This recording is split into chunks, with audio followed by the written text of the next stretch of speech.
Now, almost 10 months old, the Samsung flagship from last year, the Galaxy S3, is defying all odds by still being one of the most popular handsets on the market. How can it compete with devices like the Xperia Z, though?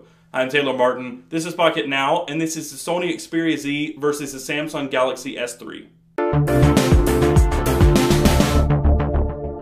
To both the Android flagship models, the Xperia Z by Sony and Samsung Galaxy S3 are two totally different devices, both in design and software. With the Galaxy S3, Samsung is all about the user experience. It's designed for humans, but is inspired by nature. Its cues from nature are evident in its design and its software. The wide radius corners resemble that of a smooth pebble, and all throughout the software there are cues from nature as well, such as water droplet sounds on the lock screen and scenic wallpapers. The Xperia Z by Sony is a complete 180 from that. Its hard edges and sharp corners give it a much more industrial design, and its software doesn't have nearly as much inspiration or imagination behind it. It's all about the Sony experience, and that's not necessarily a bad thing. It gives a much more true to its roots Android experience than TouchWiz, and feels much more like the stock interface, although there are some customizations put in place by Sony.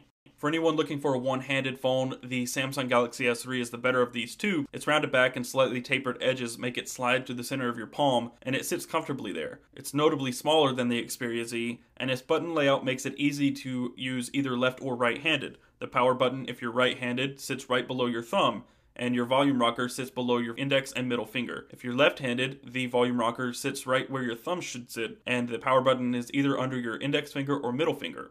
With its sharp edges and hard corners, the Xperia Z is not nearly as comfortable in the hand, and its 5-inch display makes it a little larger too, which may make it unwieldy for anyone with smaller hands. The button placement is really awkward as well. If you hold the device with your left hand, the power button rests right under your index finger or middle finger, and the volume rocker is under your middle finger or your ring finger. If you hold the device with your right hand, the volume rocker sits right under where your palm should be sitting, and the power button, you have to extend your thumb downward or shift your grip. So it makes the device feel a little awkward to hold, and it's not really easy to use one-handed. The true difference between these two devices is the materials they're made of and how well they're built. The Galaxy S3 is made of pretty much all plastic or polycarbonate with a hypergloss